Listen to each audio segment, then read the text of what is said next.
As we mentioned before, there are several services that run on a fiber channel network. For instance, the fiber channel name services. Fiber channel networks are not like Ethernet networks, where anybody can just attach the network and do whatever they want. With a fiber channel network, you must log into the network, and there are services that run per vSAN to ensure that everybody knows about everybody else and the policies are enforced. In this lab, we will be using these two switches again, the MDS 9216 and the Nexus 5548, with a fiber channel link in between them that is acting as a switch-to-switch link or an E-port, as well as trunking multiple vSANs across that link. In this lesson, we're going to go through several steps to verify name server login. The first thing that we're going to do on the 9216i is show the Fabric Login Database, or the local database that keeps track of the devices that are actually logging in to that switch on different vSANs. We're then going to show that database per vSAN, and then we're going to look at the Fabric Name Server Tables, or the FCNS database. Now, this database is not necessarily a local database, but more of a distributed database, so that every switch that is participating in a particular vSAN knows about the devices that are logged into that vSAN across the switches. Now, these services are all separate on a vSAN by vSAN basis. So these databases are going to be different depending upon if you're looking at vSAN 2000 or vSAN 2011. And of course, just like in a lot of other functionality, there is a primary switch that controls, or a principal switch that controls the information for that particular vSAN. Once again, this is elected on a vSAN by vSAN basis, and it's controlled by priority, where the highest priority, or actually the lowest number, becomes the principal switch that pushes out all the changes to all the other switches. We're then going to switch over to show what it looks like on our Nexus 5548. We're going to show the local Floggy database as well as the FCNS database for vSANs that switch shares with other switches. So let's go ahead and take a look at the switches. We're currently connected to our MDS 9216. Now, we're not necessarily going to do any configuration on this switch, so we don't have to go into our config terminal. But we are going to do some show commands. So for instance, if I want to see my Fabric Login database, I will do a show Floggy database. Now when I press enter, I can see that these are the devices on individual ports on this switch that are logging into the fabric. I can see which interface they're logging in on. I can see which vSAN that they're logging into. I can see the fiber channel ID that's been assigned to them, as well as the port worldwide names and the node worldwide names associated with them. If you notice, you'll see that some of the port names and some of the node names actually look the same. Once again, they're much like a MAC address, whereas you can see that there are a few that start with 50:0A:09:81 and 82.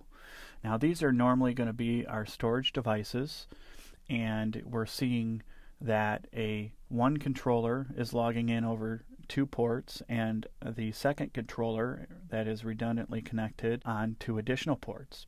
And then we see on fiber channel 1/10 and fiber channel 1/11, I have a different set of port names that start with 20:41. And in this case, that would signify that it's a different vendor, and we, in this case, have a Cisco UCS logged in on those ports. But I can see that these are my individual devices that are logging in to this individual switch locally on this switch. And I can get a little bit more granular with this command by doing a show Floggy database for vCN, say 2000. This will only show me the logins for a particular vSAN. Now if I want to take a look at my fabric as a whole, that's when I want to switch to my FCNS database or my name server tables. And in this case, I'll do my show FCNS database. And this is going to show me the different devices that are logged into the fabric under the different vSANs that this switch participates in. So in this case, I only have devices that are logged into vSAN 2000, and I only have devices that are logged in to vSAN 2011. I can see the fiber channel ID that's associated with these devices. I can see the type of port. In this case, it's an N port or a node port. I can also see the PWWN, as well as it'll actually tell me or try to tell me the vendor that is logged into that port. So as we discussed before, the PWWNs that start with 20 are Cisco devices, and the ones that start with 50 are actually my NetApp storage devices. Now, the last piece that I can see that's kind of interesting is that I can see that my Cisco device is actually using NPV functionality, which is a feature that allows a downstream device to proxy connections into my fiber channel network.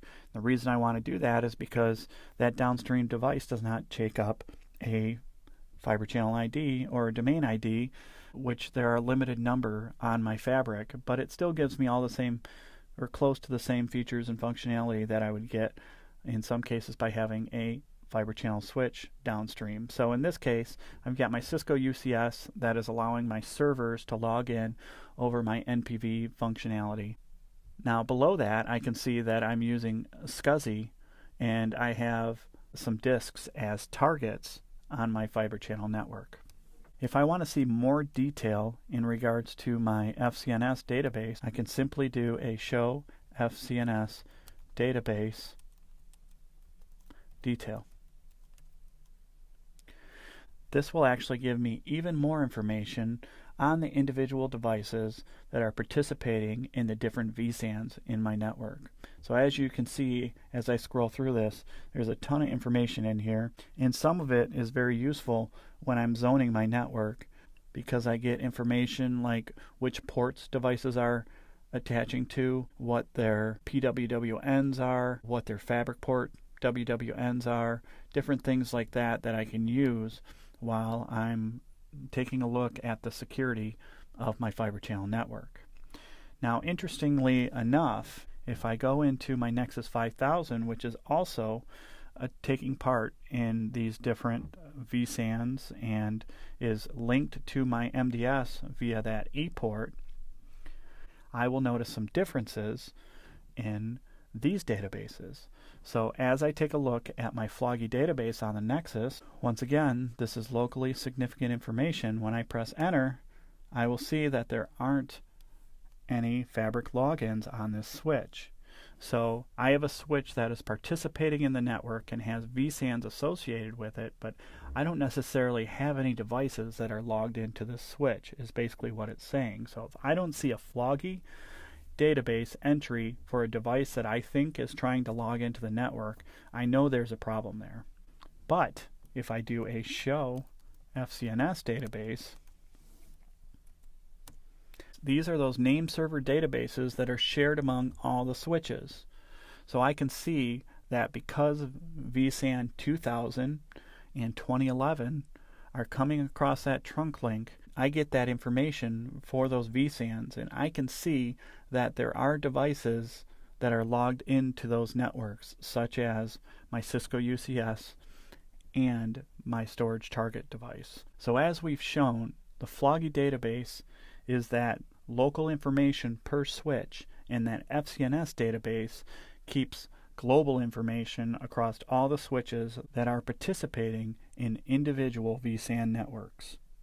If I want to see which switches are controlling those databases, I can actually run a command called show fc domain, or domain list, and press enter.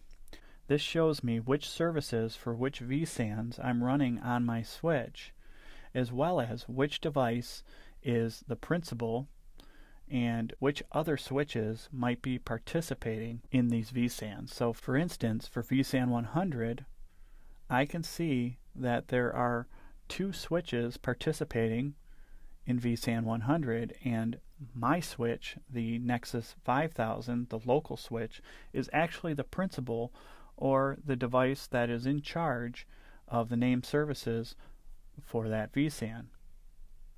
If I had a total of 4 switches, I would actually see 4 domain IDs in there and a listing of the 4 different switches that were taking part.